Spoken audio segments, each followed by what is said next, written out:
दोस्तों आदावर्ज, मैं नीस अहमद खान हिंद वॉइस से आपसे मुखातिब हूँ।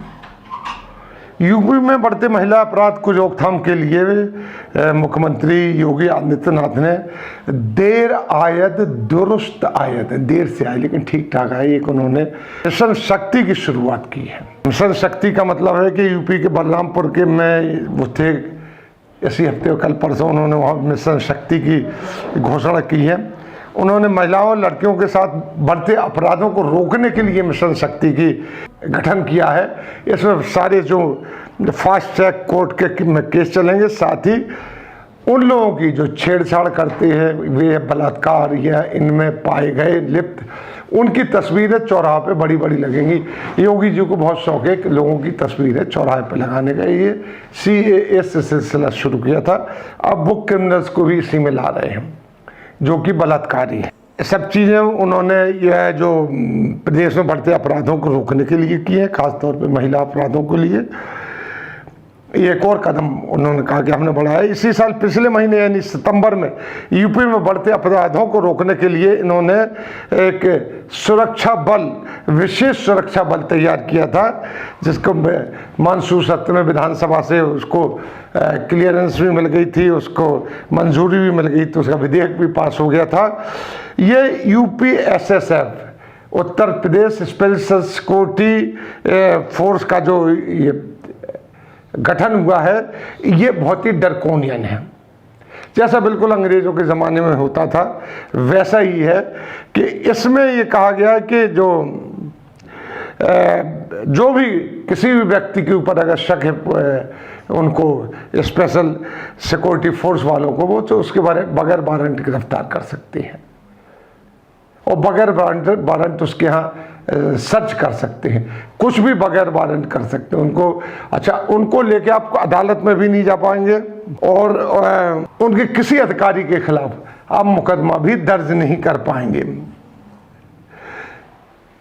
मोदी जी के दो कानून, मिशन शक्ति जो भी आया है और स्पेशल सिक्योरिटी एक्ट, ताबड़तोड़ 2 महीने के अंदर आए हैं और इनसे भी कोई चीज़ रुकी नहीं है। अभी हम आपको डाटा बताएंगे किस तरीके से महिलाओं के ऊपर, और वैसे भी वहाँ पे अपराध की देखा जाए तो यूपी फर्स्ट है और महिलाओं के अपराध में भी पहले नंबर पे है, वो आता है।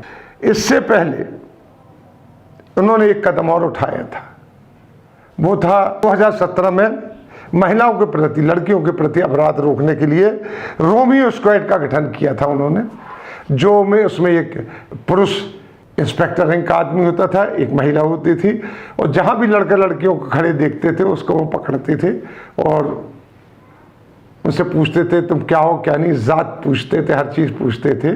और इस तरीके से उनको, वो जाने क्या हुआ कि एकदम से बंद हो गया, क्योंकि उसके कई स्टिंग ऑपरेशन हुए, तो उसमें ये हुआ कि पुलिस ने अच्छा खासा पैसा कमा रही है पुलिस उसमें, इसलिए ज़्यादा चल नहीं पाया। अब पता नहीं कि वो कहाँ जा रहा है।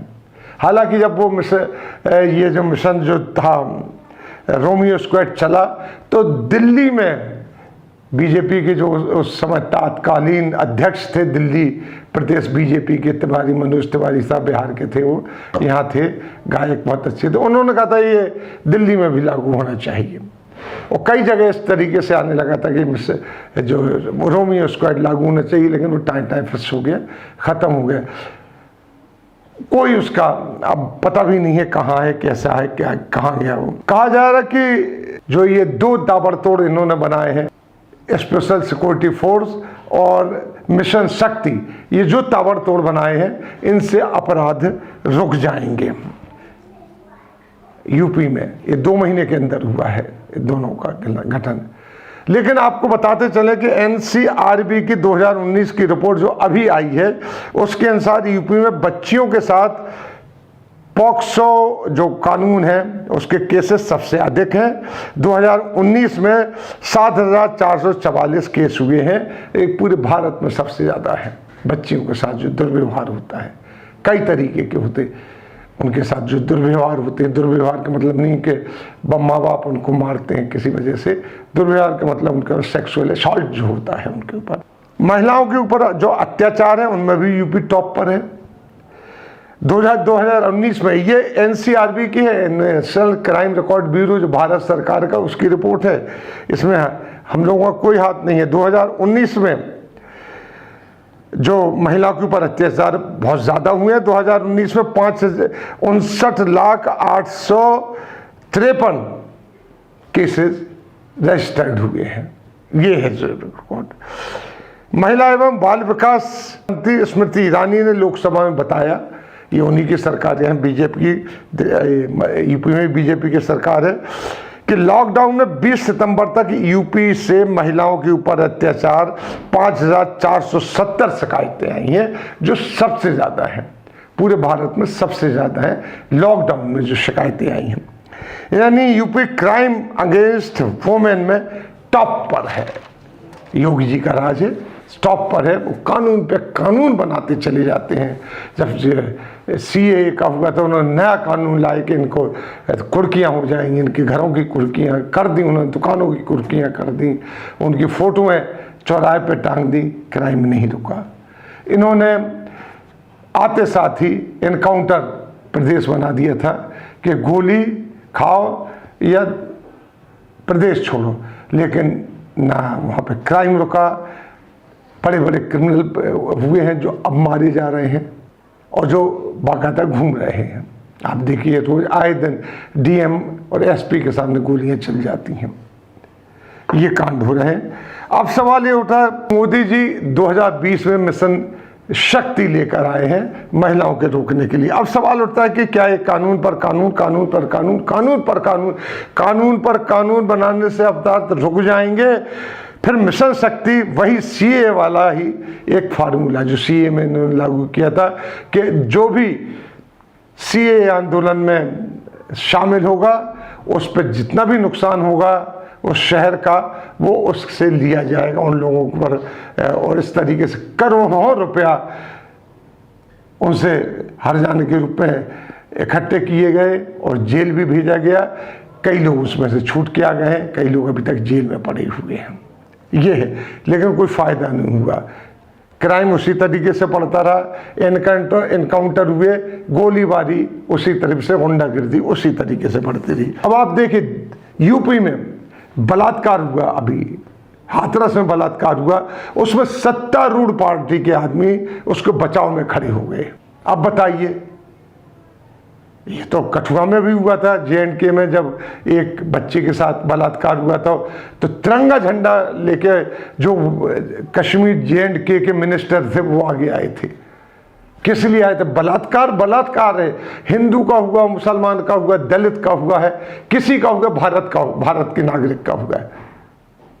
हर बलात्कार महिला के साथ भारत माता के माथे पर एक कलंक होता है।